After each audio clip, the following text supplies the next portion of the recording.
Sugar వ్యాధిని చైనాకు చెందిన సైంటిస్టులు నయం చేశారు. సెల్ థెరపీ పద్ధతిలో డయాబెటిస్ రోగికి చికిత్స చేశారు.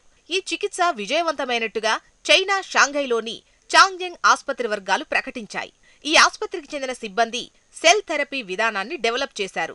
The Centre for Excellence in Molecular Cell Science under the Chinese Academy of Sciences, Renji ఆస్పత్రి సంయుక్తంగా 2024 ఏప్రిల్ 30న సెల్ డిస్కవరీ వివరాలను సైన్స్ జర్నల్లో ప్రచురించాయి. చైనా మార్నింగ్ పత్రిక కూడా సెల్ థెరపీపై పరిశోధనా వివరాలు ప్రచురించింది. 2021 జూలైలో షుగర్ పేషెంట్ ఒకరికి సెల్ థెరపీ చేశారు. ఈ చికిత్స ప్రారంభించిన 11 వారాల తర్వాత ఆ రోగికి ఇన్సులిన్ తీసుకోవాల్సిన అవసరం లేకుండా పోయింది. షుగర్ మందు బిళ్లలను కూడా వేసుకోవడం మానేశారు. సెల్ థెరపీ ప్రారంభించిన తర్వాత నిర్వహించిన పరీక్షల్లో రోగి ప్యాంక్రియాటిక్ ఐలెట్ సమర్థంగా పనిచేస్తున్నట్లు వైద్యులు గుర్తించారు. ఆ తర్వాత రోగి 33 నెలలుగా ఇన్సులిన్ తీసుకోవడం లేదని ఎన్ అనే ప్రముఖ రీసెర్చర్ చెప్పారని ఆ పత్రిక కథనం తెలిపింది. డయాబెటిస్ సెల్ థెరపీ అన్నది అత్యాధునిక చికిత్స అవుతుందని బ్రిటిష్ కొలంబియా యూనివర్సిటీకి చెందిన cellular physiological sciences department professor Timothy Kieffer అభిప్రాయపడ్డారు. ఈ చికిత్సా విధానం గణనీయమైన పురోగతిని సూచిస్తుందన్నారు. దీర్ఘకాలంగా డయాబెటిస్ వ్యాధితో బాధపడుతున్న వారి శరీరంలోని పలు అవయవాలపై దీని ప్రభావం ఉంటుంది. డయాబెటిస్ను నియంత్రించకపోతే గుండె జబ్బులు, కిడ్నీ వ్యాధులు, కంటిచూపు కోల్పోవడం వంటి సమస్యలు కూడా వస్తాయి. షుగర్ వ్యాధిని కంట్రోల్ చేయడం కోసం ప్రస్తుతం టాబ్లెట్స్, ఇన్సులిన్ అందుబాటులో ఉన్నాయి.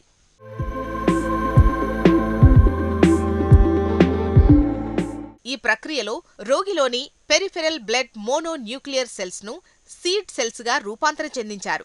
దాంతోపాటు ప్యాంక్రియాటిక్ ఐలెట్ సెల్స్ ను పునర్నిర్మించారు.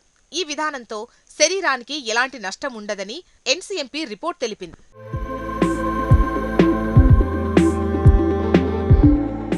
ప్రపంచంలో డయాబెటిస్ ఉన్నవారిలో ఎక్కువగా చైనాలోనే ఉన్నారని గణాంకాలు చెబుతున్నాయి. అంతర్జాతీయ డయాబెటిస్ ఫెడరేషన్ నివేదిక ఆధారంగా చైనాలో 140 మిలియన్ల మందికి డయాబెటిస్ వ్యాధి ఉంది. ఇందులో 40 మిలియన్ల మంది జీవితాంతం ఇన్సులిన్ తీసుకోవాల్సిందే.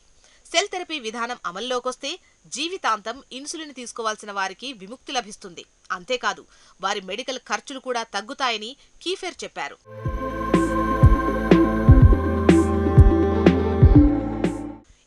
ఏళ్లుగా డయాబెటిస్తో బాధపడుతున్న 59 ఏళ్ల ఓ రోగిపై సెల్ థెరపీ ప్రయోగం చేశారు వైద్యులు.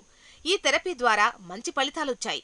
ఇదే రోగి 2017లో షుగర్ కారణంగా కిడ్నీ ట్రాన్స్ప్లాంటేషన్ చేయించుకున్నారు. డయాబెటిస్ తగ్గని కారణంగా ఆయన ప్రతిరోజు ఇన్సులిన్ తీసుకోవాల్సిన పరిస్థితుల్లో ఉన్నారు. సెల్ థెరపీ ప్రారంభించిన 11 వారాల తర్వాత అతనికి ఇన్సులిన్ అవసరం లేకుండా పోయింది. మరో ఏడాది తర్వాత టాబ్లెట్స్ కూడా వేసుకోవడం ఆపేశారు.